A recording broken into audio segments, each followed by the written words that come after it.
Hare Krishna. Welcome again to rankers room, जहाँ पे हम नीट एस्पिरेंट से बातें कर रहे हैं जो कि एग्जाम में टॉप कर चुके हैं। ठीक है, they have scored tremendously and again we have here with an exceptional student. Please introduce yourself and tell us about your score and percent. Hare Krishna. I am Priyanka Nayak और मेरा नीट 2025 में स्कोर था 548 और rank 30,043। Congratulations, Brinda. I hope you are fine this time. है ना? You took a drop, right?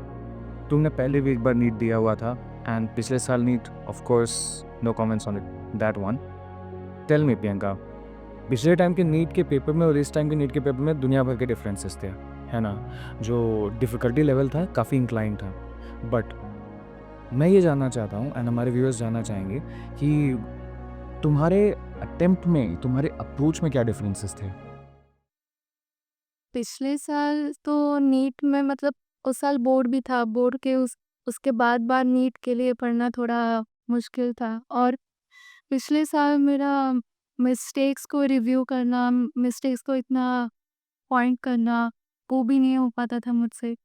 और strategy और confidence भी थोड़ा कम, स्ट्रैटेजी भी थोड़ा वीक था, कॉन्फिडेंस लेवल भी पिछले साल के मुकाबले इस साल बेटर था, नीट के पहले। और वही। ठीक है, स्ट्रैटेजी पे आने के पहले I would like to ask you this personal question. Doctor बनने का ही सपना क्यों? इंजीनियर या कुछ और क्यों नहीं? इंजीनियरिंग मैंने इसलिए नहीं किया क्योंकि मैथ एज़ अ सब्जेक्ट मुझे इतना इंटरेस्टिंग नहीं लगता था और मेरा वो इतना स्ट्रॉन्ग भी नहीं था। मतलब मैंने पहले एडवांस कोर्स किया था 8, 9, 10 में मैथ का, तो 11, 12 में कैसा मैथ है मुझे पता था। तो उसको देख के मैं जज कर चुकी थी कि मैथ मुझे नहीं देना लेना है 11-12 में, ठीक है।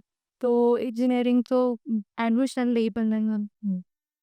तो और बायो मुझे वैसे ही पसंद था और मैं बहुत सारे वीडियोस भी देखती थी, यूट्यूब पे सर्च करती थी डॉक्टर्स का लाइफ़स्टाइल और वैसा सब। तो वो मुझे ज़्यादा इंटरेस्टिंग लगा। Fine, appreciate it. We know that you took a drop, right? So एक ड्रॉप लेने के डिसीजन पे तुम आए कैसे? तुम्हें ड्रॉप लेने से क्या फ़ायदा हुआ and what inspired you to take the drop? 12th में मुझे इतना ज़्यादा टाइम नहीं मिल पाया था नीट के लिए, मतलब प्रिपेयर करने के लिए, क्योंकि ऑब्वियसली बोर्ड्स भी था, बोर्ड्स को भी अच्छा करना है, नीट करना है। और बोर्ड्स के बाद डायरेक्टली नीट के लिए प्रिपेयर करना थोड़ा-सा मुश्किल हो गया था। तो मुझे कहीं से पहले से ही आइडिया आ गया था कि शायद इस बार नहीं हो गया। तो मैं बाद में स्कोर आने के बाद भी मतलब जिस दिन नीट ख़त्म हो गया उस दिन का हमें स्कोर पता चल गया था कि मेरा कितना स्कोर आ रहा है। और मुझे पता था कि मतलब मैं ठीक-ठाक कर लूँगी अगर मैं 1 और साल मुझे मिल जाता है, तो मैं अच्छे से प्रिपेयर करके कर कर सकती हूँ। मतलब पहले का भी स्कोर अगर मैं देख लूँ, मेरे जितने मार्क्स में आते थे, तो थोड़ा उतना कॉन्फिडेंस लेवल था कि मैं और ज़्यादा प्रिपेयर करके अपने मिस्टेक्स को रिव्यू करके, मतलब क्या-क्या इस साल मिस्टेक था, फिर उसे सुधारना है नेक्स्ट नेक्स्ट साल। तो थोड़ा कॉन्फिडेंस तो था ही कि नेक्स्ट ईयर हो सकता है। चलो good. Now would be a good time to talk about strategy.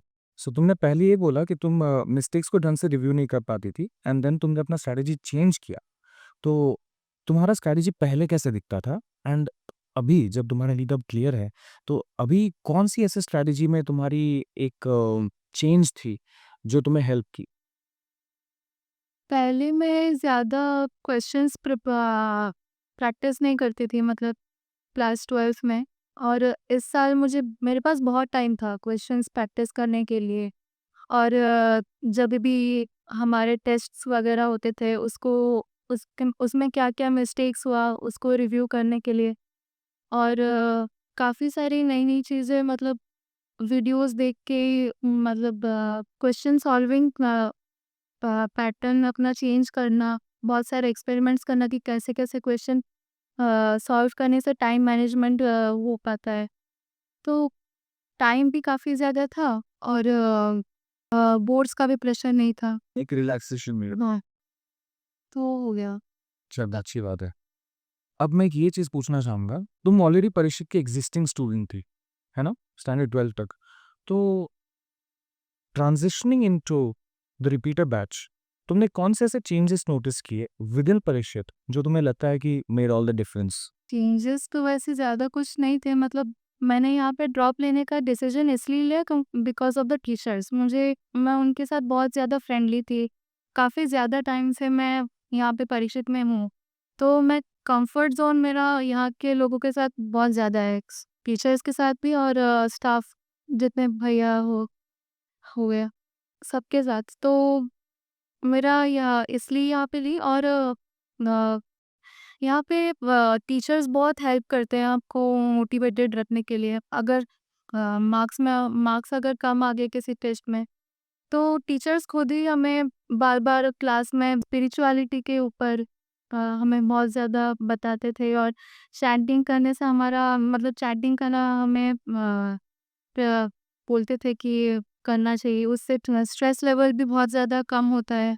While on teachers, I have to ask this, who was your favorite teacher? Definitely Yogesh sir, क्योंकि वो बहुत ज़्यादा एंटरटेनिंग है, उनका पढ़ाने का तरीका बहुत ही ज़्यादा अलग है। मतलब फिज़िक्स इतना टफ सब्जेक्ट है, पर मुझसे होता भी नहीं है, पर इंटरेस्टिंग तो लगता है। So you mean to say कि तुम्हें फिजिक्स नहीं पसंद है? नहीं, चलो ठीक है। सब्जेक्ट्स की अगर हम बात कर रहे हैं तो let us talk about what was your favourite subject? Favourite subject chemistry. Fine. And NEET exam में ऑब्वियसली फिजिक्स एंड केमिस्ट्री को छोड़ के जो सबसे डिफाइनिंग फैक्टर होता है वो बायोलॉजी होती है। एक चीज़ जो सोर्सेस के बारे में जब हम बात करते हैं कि जो स्टूडेंट्स को देखते हुए रहना चाहिए, रिव्यू करना रहना चाहिए, उनमें से एक स्टेटमेंट हमेशा ये दी जाती है कि बायोलॉजी में एनसीईआरटी टेक्स्ट बुक जो है, उसी को होली ग्रेल यानी उसी को सबसे इम्पोर्टेंट हमारा मतलब कॉर्नरस्टोन माना जाता है सक्सेस के लिए।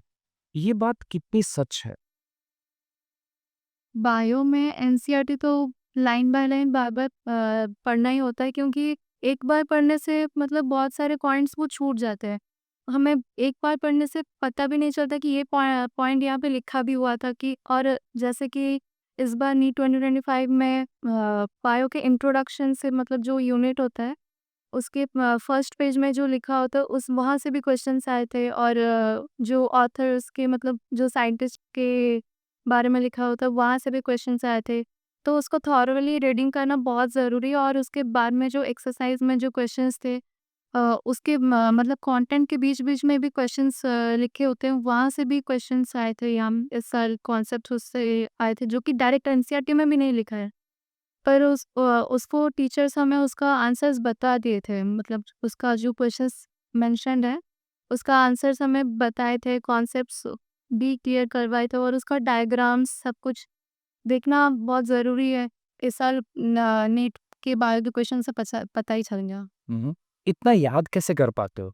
याद हो तो बार-बार करने से इवेंचुअली हो ही जाता है, और कॉन्सेप्ट्स को क्लियर करना बहुत ज़रूरी है, सिर्फ रट्टा मारने से नहीं होगा। और हमें ट्रिक्स भी, एग्जांपल्स के लिए ट्रिक्स भी हमें बताते हैं निमोनिक्स, और बार-बार रिवीजन बहुत ज़रूरी है। क्वेश्चन सॉल्विंग से भी थोड़ा-थोड़ा याद होता है, और क्वेश्चन सॉल्विंग करते टाइम भी बहुत बार पता चलता है कि हमसे ये पॉइंट मिस हो गया था पढ़ते टाइम, पर क्वेश्चन सॉल्व करते टाइम हमें पता चल जाता है कि हाँ, ये इम्पोर्टेंट है, यहाँ से भी क्वेश्चंस आते हैं, तो उसे हाईलाइट कर सकते हैं। सो एक्सपोज़र इज़ द की और मतलब साथ में कॉन्सेप्चुअल अंडरस्टैंडिंग के साथ हमें बार-बार क्वेश्चंस करने रहने, राइट? ठीक है। Late us talk about your support systems. किसी भी एग्ज़ाम की अगर हम प्रिपरेशन कर रहे हैं या चाहे लाइफ में किसी भी टाइप का चैलेंज हो, हमारा एनवायरनमेंट चाहे मैटर करे ना करे, क्योंकि देखो हम कंट्रोल नहीं कर सकते इस बात को कि हम किस तरह के एनवायरनमेंट में होंगे। बट जिस टाइप का सपोर्ट हमारे पास होता है, जिस टाइप का कंपनी हमारे पास होती है, वो काफ़ी इंपॉर्टेंट होती है। क्या तुम एग्री करती हो? हाँ। Tell us about your support systems. पहले तो टीचर्स का तो मैं बोल ही चुकी हूँ, वो बहुत सपोर्टिव हैं और मोटिवेट करते रहते हैं टाइम टू टाइम। प्लस मेरे पेरेंट्स, और मतलब ऐसे मिथ है सोसाइटी में कि रिलेटिव्स इतना सपोर्टिव नहीं होते हैं, बहुत टॉन्ट करते हैं। पर लकीली मेरे रिलेटिव्स ऐसा नहीं है, वो मुझे हमेशा मोटिवेट करते रहते हैं। कभी भी ऐसा टॉन्टिंग काइंड ऑफ मुझे कभी ऐसा फील नहीं हुआ कि अरे ये ड्रॉप ली है, नहीं कर पाएगी, ऐसा नहीं। वो हमेशा मुझ पे बिलीफ रखते थे कि हाँ, तुम कर सकती हो। और हमेशा मतलब जब भी मीटअप्स होता था, सब पूछते रहते थे कि कैसा क्या चल रहा है। मतलब अच्छे ही एनवायरनमेंट में मेरे रिलेटिव्स और मेरे पेरेंट्स भी मुझे बहुत सपोर्ट करते हैं। प्लस मेरे फ्रेंड्स मतलब जो मेरे 11-12 के टाइम के फ्रेंड्स हैं मतलब वो मेरे पहले से ही डीपीएस से स्कूल टाइम के फ्रेंड्स हैं। वो भी मुझे मतलब रिपीटर में तो वो नहीं थे, पर वो मुझे बार-बार कॉल करके या टेक्स्ट करके मतलब मेरा हाल-चाल पूछते रहते थे। और अगर मैं बोलती थी कि इसमें कम मार्क्स आ गया है ऐसा कुछ, तो वो मुझे मोटिवेट बहुत ज़्यादा करते थे। और इस साल मतलब रिपीटर में बैच में तो मैं ज़्यादा कुछ फ्रेंड्स नहीं बनाई, मतलब मैं उस पे ज़्यादा फ़ोकस भी नहीं दी थी कि ज़्यादा फ्रेंड्स बनाऊँ एंड ऑल। मैं फर्स्ट बैच में ही बैठती थी और मेरे साइड में जितने 2-3 लोग बैठते थे उनसे ही बात करती थी और ज़्यादा सोशलाइज़ नहीं की क्योंकि मेरे पास पहले से ही है काफ़ी अच्छे friends. So then you have indeed been lucky when it comes to your support systems. Okay. Repeater के ऊपर as compare to fresh aspirant एक दूसरा लेवल का एक प्रेशर होता है ना? तुमने इस चीज़ को मैनेज कैसे किया? वही अभी जैसे मैंने बताया कि रिपीटर के ऊपर मतलब बहुत सारे मतलब रहते हैं कि पिछले साल नहीं हो पाया, इस साल करना ही करना है। पर फ्रेशर का होता है कि हाँ, इस साल नहीं हो पाया तो अब ये अब 50% चांस ही है ये। पर मेरे स्कोर्स मतलब ठीक-ठाक आ जाते थे मॉक में, तो मुझे कभी ऐसा ज़्यादा फ़ील नहीं हुआ कि शायद इस साल नहीं होगा या फिर कुछ। तो स्कोर्स मैटर करते हैं, तो इसलिए मोटिवेटेड भी रहती थी। जैसे टीचर्स भी काफ़ी ज़्यादा मोटिवेट करते हैं और कभी-कभी स्पोर्ट्स कम भी आ जाए तो मैं ज़्यादा इतना टेंशन लेती नहीं थी और इतना टाइम भी नहीं होता था क्योंकि हमारे डेली टेस्ट होते थे मतलब 10-15 क्वेश्चन के। तो इतना टाइम होता ही नहीं था हमारे पास कि बैठ के सोचो कि अरे इसमें कम आ गया। मतलब हर हर टाइम हमारे पास दूसरे दिन अच्छा परफॉर्म करने के लिए प्लेटफॉर्म रहता था। तो इस पिछले टेस्ट में कम आया ये सोचने के लिए बैठने से ज़्यादा बेटर है कि हम कल के टेस्ट में परफॉर्म कैसे करें वो ज़्यादा सोचें। सो बेसिकली हमारा फ्रेमवर्क जैसा था उसमें तुम्हें दूसरी चीज़ों के बारे में सोचने का टाइम ही नहीं मिला। बट देन सबकॉन्शियसली तुम्हारे पास एक ये भी लेवरेज थी कि अगली बार तुम्हें एक अपॉर्चुनिटी मिलेगा परफॉर्म करने के लिए। So I think that is what was key for motivating you, right? चलो ठीक है। सम अप करते हुए give us a piece of advice जो बाकी सारी नीट एस्पिरेंट्स तुमने से जानना चाहेंगे। पहला तो हो गया कंसिस्टेंसी तो मेंटेन मेंटेन करना ही है। अगर अच्छे मार्क्स आ रहे हैं तो तब भी ये नहीं सोचना है कि हाँ मेरे बिना पढ़ने से कम पढ़ने से भी मेरा हो जाएगा, ऐसा नहीं सोचना है। क्योंकि अगर कम पढ़ने लगे तो अगर कम मार्क्स भी आ रहा है तो तब भी मैंने बहुत लोगों को देखा है कि मतलब पहले अच्छा स्कोर नहीं करते थे पर बाद में लास्ट में आकर वो लोग हमसे भी ज़्यादा स्कोर करते हैं और इस किए भी हैं। तो ये मैटर नहीं करता है कि तुम पहले कितना स्कोर कर रहे हो, कंसिस्टेंसी मेंटेन करना चाहिए और क्लास में हमेशा मतलब अटेंटिवली सुनना चाहिए। मतलब सर जो लोग बोल रहे हैं, चाहे वो मोटिवेशन ही क्यों ना कर रहे हो या फिर पढ़ाई भी, तो वो तो सुनना ही है। और स्टार्टिंग से ही मतलब ऐसा नहीं सोचना है कि हाँ अभी मैं 11th में हूँ, अभी नहीं पढ़ना है, 12th से पढ़ना शुरू करूँगी सीरियसली। तो स्टार्टिंग से ही पढ़ना चाहिए क्योंकि बाद में तुमको ऐसा लगेगा कि हमारे पास टाइम है, बट बाद में जब टाइम ख़त्म हो जाएगा तो कब कब ख़त्म हो जाएगा वो पता भी नहीं चले। और जब एग्ज़ाम्स पास आ जाएंगे तो फिर बहुत कुछ होगा, मतलब समझ में भी नहीं आएगा कि कहाँ से शुरू करनी।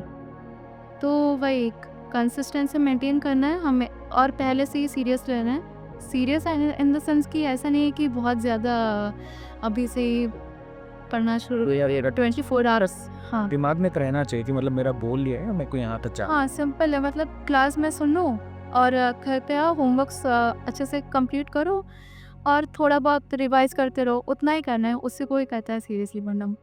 चलो, thank you so much Priyanka for your time and I congratulate you again. I hope कि तुम्हारा आगे का जर्नी इसी तरह से अच्छा रहेगा and it will be success and thriving for you. And with this we come to an end of this session.